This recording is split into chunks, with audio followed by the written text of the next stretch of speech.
Paucartambo, capital de la provincia del mismo nombre, está ubicado a orillas del río Mapacho o Paucartambo, a 2.900 metros sobre el nivel del mar.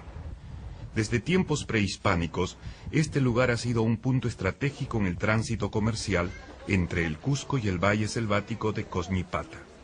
Pero por este lugar transitaron también gentes provenientes de lugares lejanos, que quedaron en la memoria del pueblo y que son representados en las danzas que se bailan en el mes de julio en honor a la Virgen del Carmen.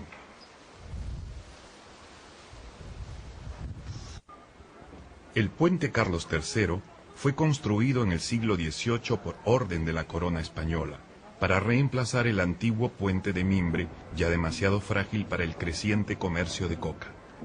El puente es un símbolo importante en el imaginario de los paucartambinos y es el vínculo entre el mundo de afuera y el mundo al interior del pueblo.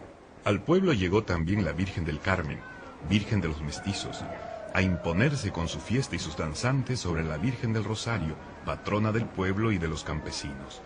Dos versiones de la llegada de la Mamacha Carmen al pueblo son las más conocidas.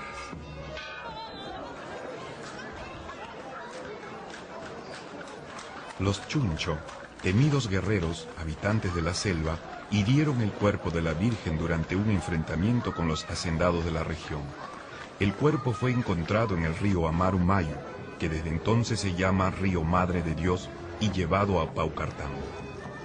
Hoy, los danzantes del Capac Chuncho o Chuncho Rico tienen la obligación de acompañar a la Virgen. Ellos son sus guardianes y danzantes preferidos en la fiesta.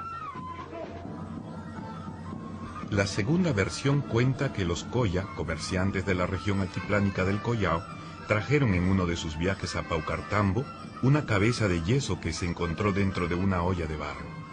Los paucartambinos identificaron la cabeza de la Virgen y le hicieron el cuerpo de madera. Desde entonces, ella se quedó en el pueblo y los danzantes del Capac Coya o Coya Rico, acompañados del personaje de la Imilla, llegan una vez al año a visitarla y a ofrecerle sus canciones.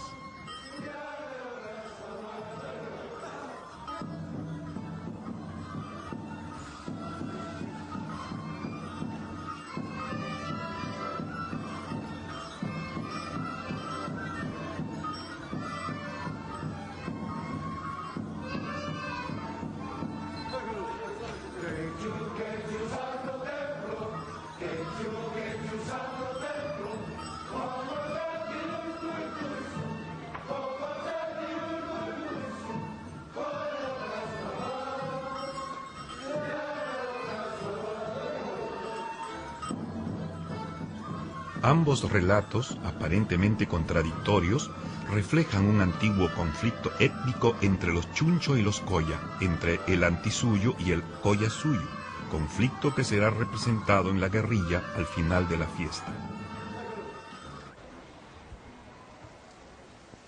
Excepto en los días de fiesta, Paucartambo parece un pueblo abandonado.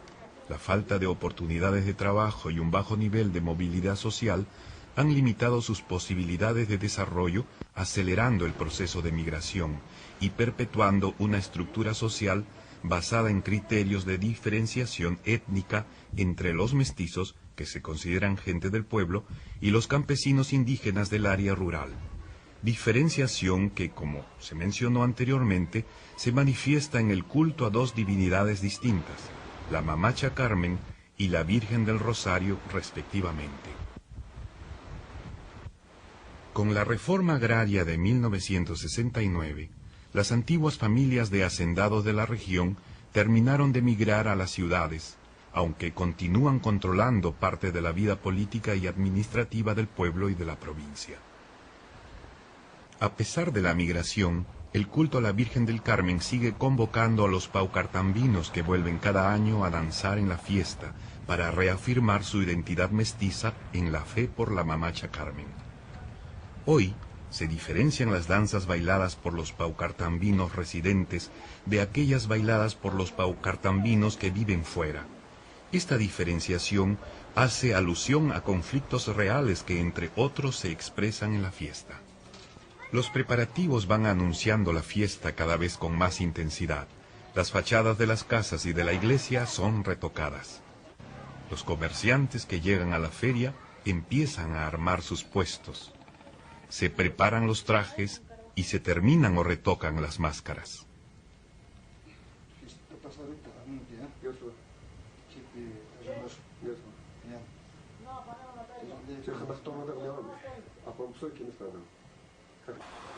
Las flores que se llevarán al templo para adornar el altar de la Virgen son colocadas en botellas con agua y anilina. También se sacrifica el ganado que se ha reservado para la fiesta. Luego se prepara la comida que se servirá en los próximos días. La imagen de la Virgen también requiere de preparativos. Ella es adornada y vestida con sus trajes de fiesta y colocada en el altar de la iglesia.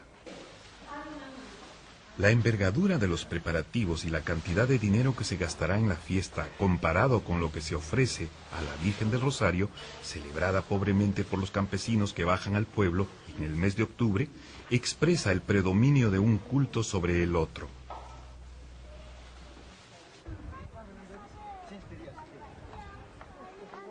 Pero es en la tarde del 15 de julio que se da inicio a la celebración.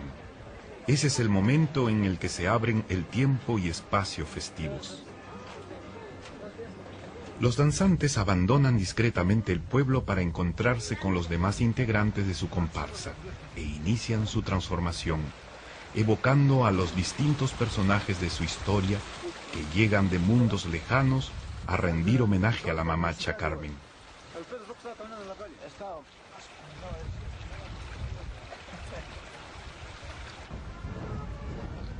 Las danzas no solo permiten recordar la historia del pueblo. Danzar es la ofrenda más valiosa que se puede brindar a la mamacha Carmen para renovar los lazos de alianza con ella y garantizar su protección para el próximo año. De esta manera, las danzas evocan simultáneamente el pasado, el presente y el futuro.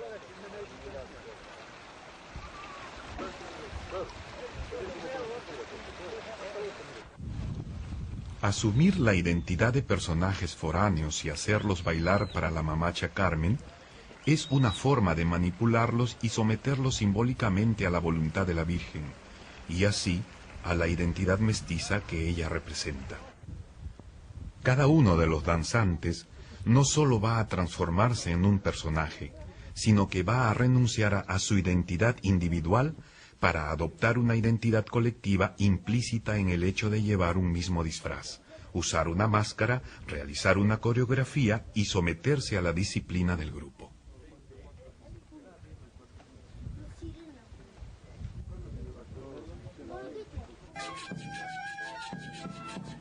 Participar en la fiesta implica una serie de gastos para la comparsa: la alimentación, el consumo de cerveza, la contratación del grupo de músicos, el vestuario y el pago de una misa. Parte o totalidad de estos gastos son cubiertos por el Carguyok o fundador, quien se compromete con la comparsa por el período de un año.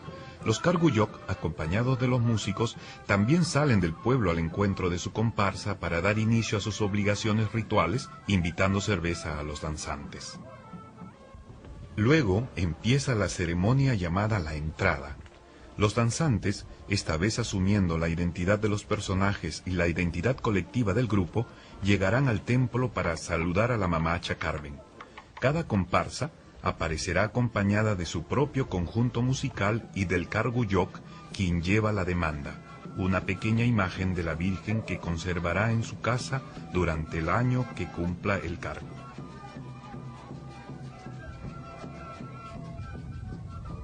Los danzantes del Sahara, que personifican a los diablos, deben mantenerse alejados de la Virgen y no pueden entrar al templo. En la danza del Capac Negro se recuerda a los esclavos del tiempo de la colonia, devotos de la Virgen del Carmen, que llegan a ofrecerle sus cantos.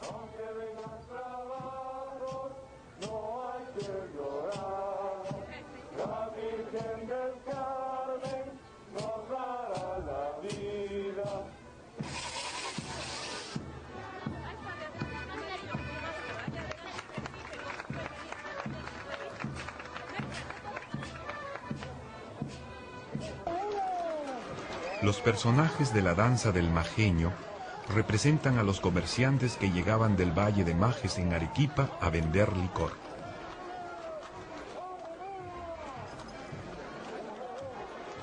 En la danza de la mestiza collacha, única danza mixta, se personifica a los jóvenes agricultores del campo.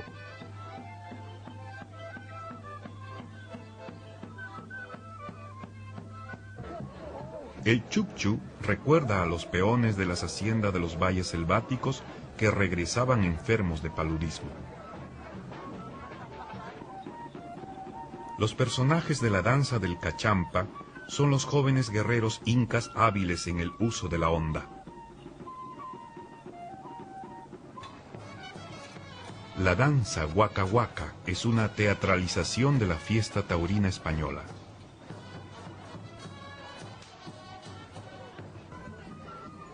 En la danza del Auca chileno o enemigo chileno se representa al soldado de la guerra contra Chile.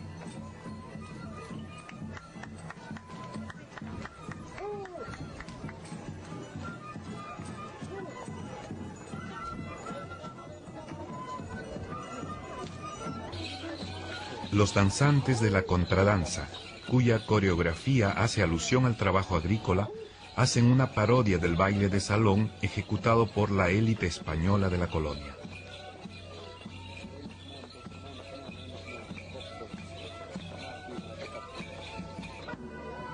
Los personajes de la danza del Sigya dicen representar a las autoridades corruptas de la legalidad formal. Los Magta, o jóvenes campesinos, se juntan al grupo de los Sigyas, con quienes posteriormente harán la representación de un juicio. Los Magta generalmente aparecen de manera independiente, integrándose eventualmente a una u otra comparsa para abrir paso a los danzantes y poner orden en el público.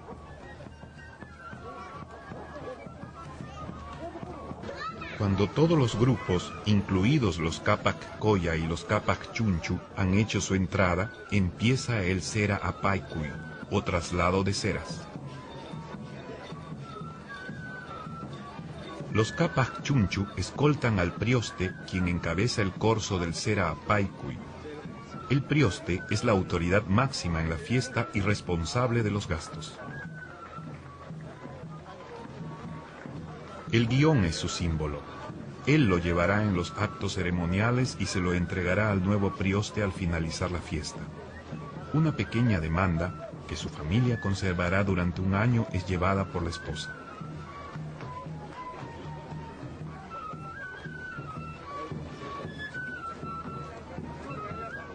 En el Cera Apaycuy, el prioste, sus familiares, las autoridades del pueblo y otros paucartambinos trasladan los cirios, las flores y los ángeles o voladoras a la iglesia para adornar el altar de la Virgen.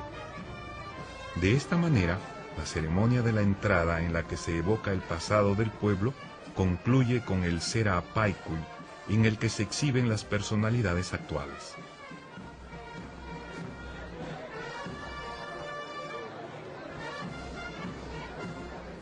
La noche se ilumina en el Honoy, o quema de fuegos. Los Capac Coya, los Magta y los Sajra se reúnen en la plaza a encender pequeñas fogatas y fuegos artificiales. El Honoy culmina con la quema del castillo.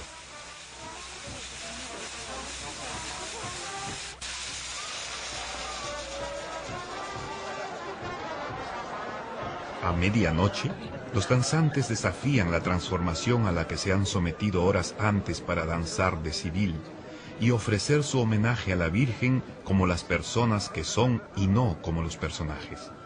Esta ceremonia se denomina el alba y tiene lugar frente a las puertas cerradas del templo.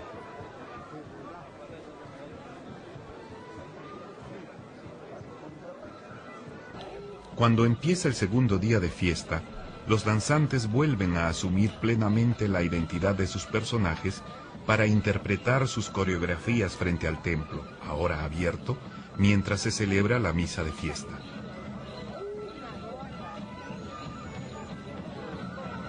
Cada comparsa de danzantes, aunque en diferente grado, es una entidad cerrada con una organización y reglamento internos.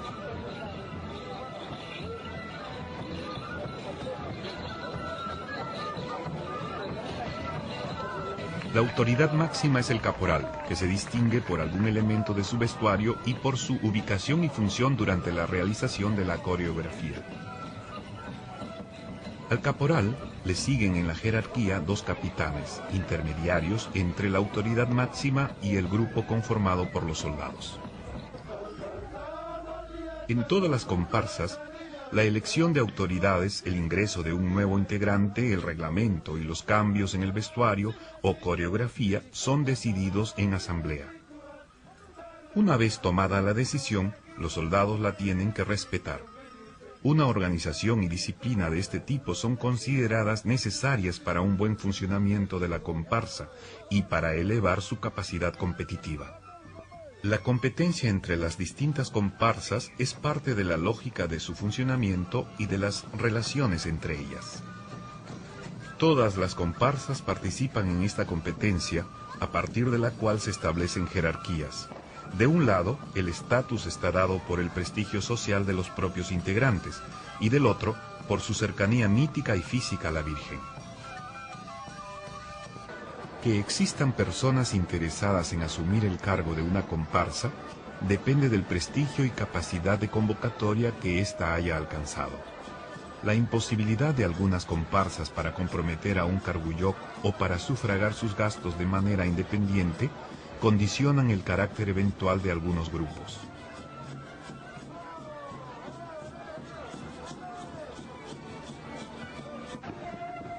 Los músicos que acompañan a las comparsas son contratados fuera del pueblo y se encuentran en una situación de marginalidad dentro de la fiesta.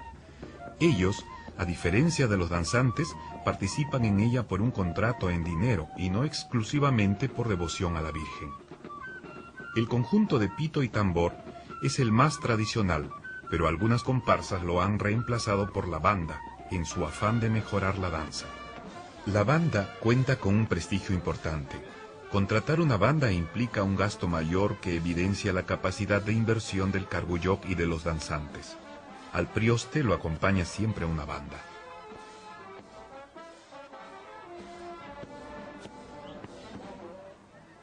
El tercer grupo instrumental es el conjunto u orquesta conformado por arpa, violín, acordeón, quenas, bombo, mandolina y la batería, incorporada en los últimos años. No siempre todos estos instrumentos aparecen juntos, sino que se combinan en variantes distintas.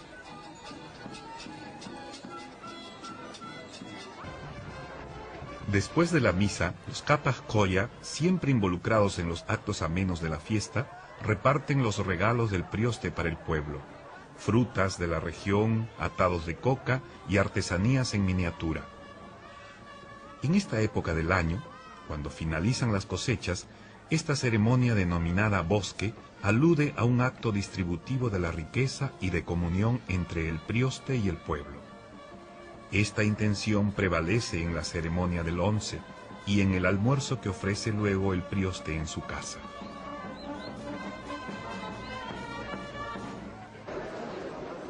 En la actualidad, la Municipalidad de Paucartambo pone a disposición del prioste un local que cuenta con algunas comodidades para que pueda recibir a sus familiares e invitados durante los días de fiesta. Aquí, el prioste recibe a los danzantes y reparte el 11, pequeñas porciones de pan de variadas formas.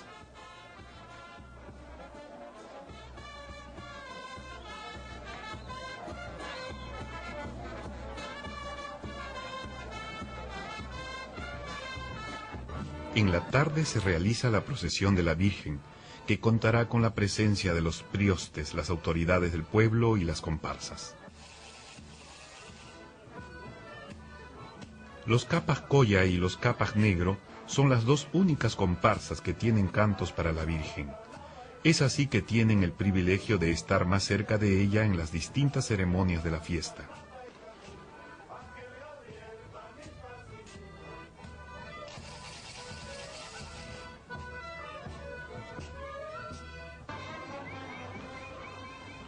A los sajras, diablos traviesos y seductores, les perturba la cercanía de la Virgen. Por eso deben mantenerse siempre distantes de ella.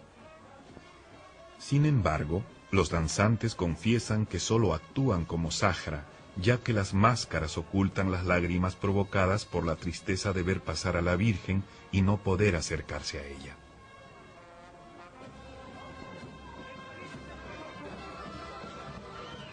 La tensión entre el personaje representado y la persona que lleva la máscara siempre está latente. La ambigüedad entre identidades individuales y colectivas, entre el pasado y el presente, entre el mundo de afuera y el mundo de adentro, se manifiesta durante toda la fiesta. Estas tensiones se harán cada vez más críticas hasta que llegue el momento de la guerrilla.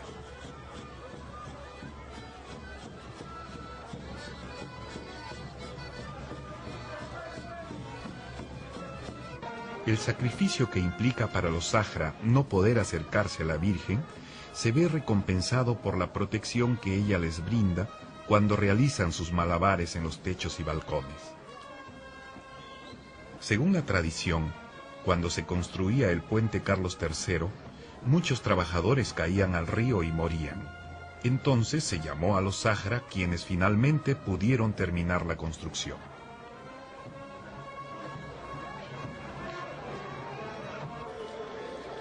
El día 17, día central de la fiesta, se inicia con las misas convocadas por cada una de las comparsas. El Carguyoc coloca la demanda en el altar para que ésta sea bendecida y se impregne nuevamente del poder protector de la Virgen. Luego el Carguyoc, que asume el compromiso para el próximo año, podrá llevarse esta demanda a su casa. Al finalizar la misa, el cura bendice a los devotos cubriéndolos con el manto de la Virgen. Después de la misa, las comparsas se dirigen al cementerio y a la cárcel. En estos lugares, la tensión entre los mundos de la vida y de la muerte, y los del orden y del caos, se hará más patente.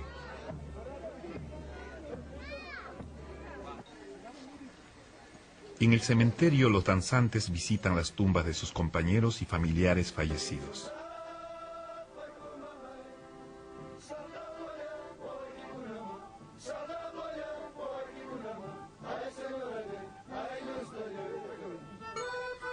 Los danzantes no solo evocan personajes de la historia y del mundo de afuera, sino que en este tercer día de fiesta se atreven a crear un vínculo con el mundo de los muertos.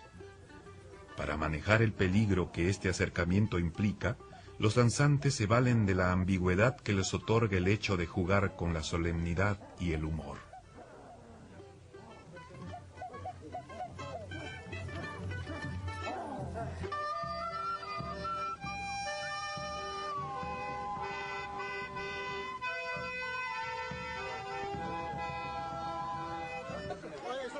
Fuera del cementerio, los Capas Colla realizan el bautizo de los nuevos integrantes de la comparsa. Otros grupos acostumbran hacerlo en el cementerio o en casa de sus Carguyoc con algunas variantes.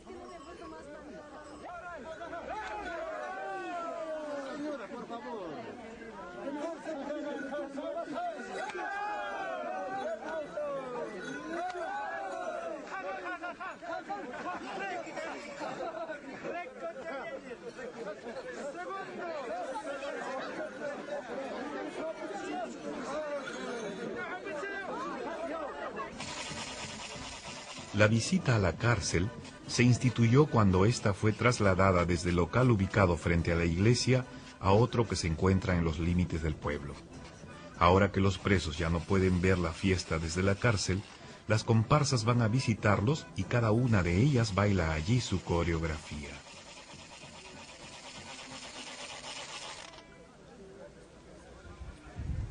Bueno, nuestros amigos están divirtiéndose.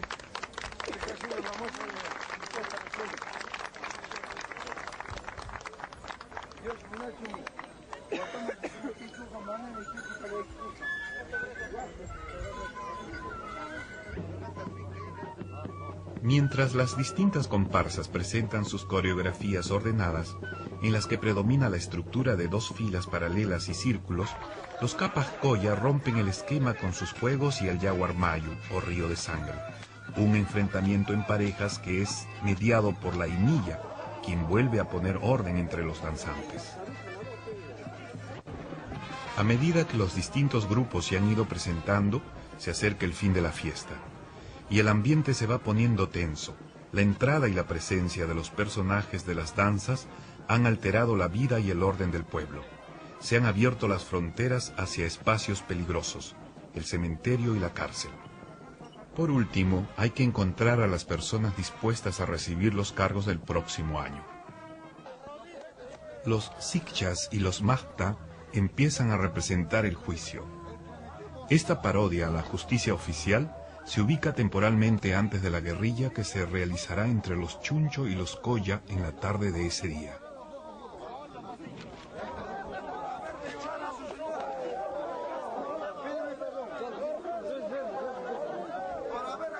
Tú has violado a la hermana de tu mujer. Has violado a la suegra de tu mujer. Usted ha violado a una niña de 70 años. Pues es chiquito. En la tarde, la Virgen es llevada al puente Carlos III para bendecir los 4 puntos cardinales.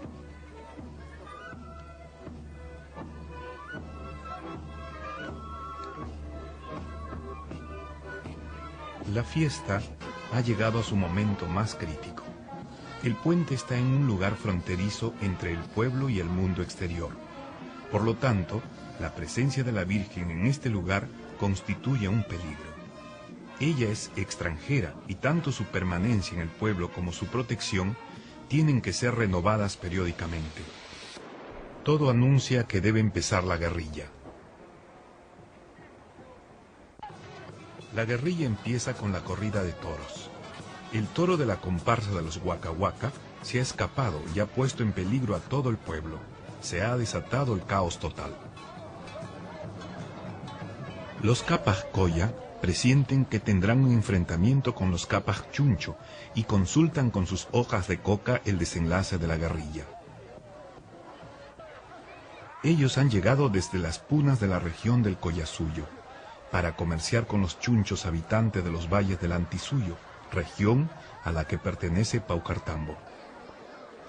Si bien el chuncho es identificado con el habitante salvaje de la selva, los mestizos paucartambinos lo representan en una versión estilizada y civilizada en la que ellos se pueden reconocer.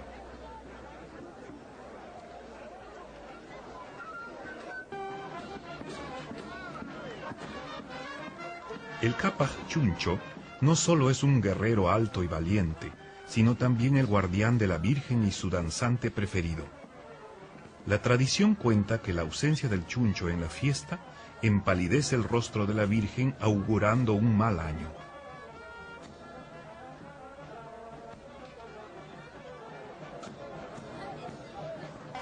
Por otro lado, en la guerrilla, el Coya se define como representante del mundo de afuera, que pone en juego la buena relación de la Virgen con el pueblo. Los Capas Coya se preparan para la guerrilla saturando el ambiente con el humo de ají quemado. Mientras que ellos apelan a sus conocimientos de brujería, los chunchos los enfrentarán con la fuerza de sus lanzas.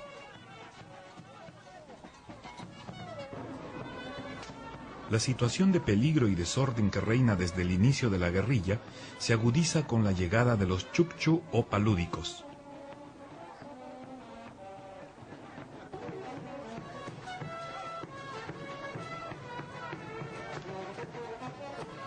La muerte del toro es el primer gran momento de la guerrilla y presagio del desenlace de los próximos acontecimientos.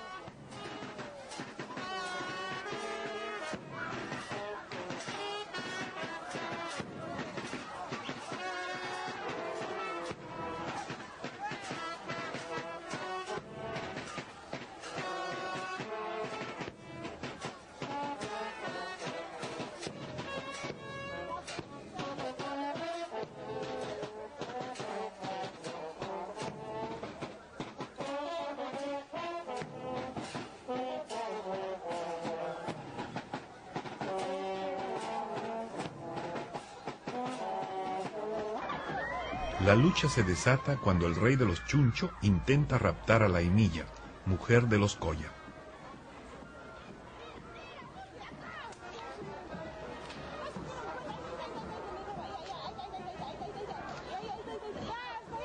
En el intento de no perder a la Imilla, los Coya son muertos por los Chuncho.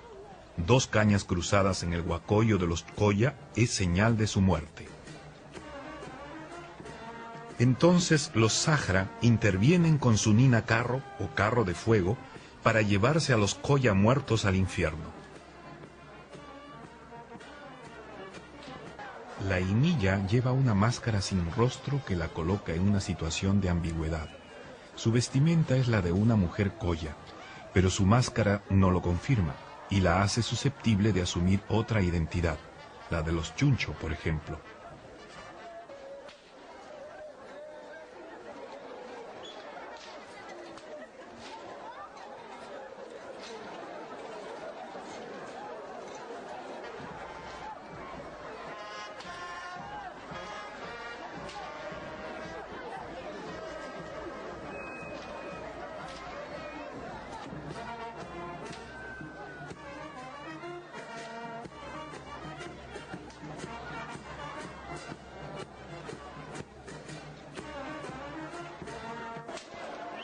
El carácter ambiguo de la Imilla la coloca en la misma situación en la que está la Virgen del Carmen, quien en la procesión al puente se ha ubicado en el límite entre el pueblo y el mundo exterior, y cuya permanencia en Paucartambo tiene que ser reafirmada. La identificación de la Virgen con la Imilla es expresada repetidamente por los Coya. Por otro lado, conquistar a una mujer joven y casadera como es la Imilla significa también la posibilidad de asegurar la reproducción y continuidad de un grupo. Este poder lo comparte la Imilla con la Mamacha Carmen, cuya protección y bendición aseguran un año próspero para el pueblo. En la guerrilla está en juego la permanencia de la Virgen en Paucartambo y la confirmación de la superioridad de los paucartambinos sobre el mundo de afuera, es decir, la consolidación de la identidad mestiza que la Mamacha Carmen representa. Todas estas circunstancias obligan a los Chuncho a ser los vencedores cada año.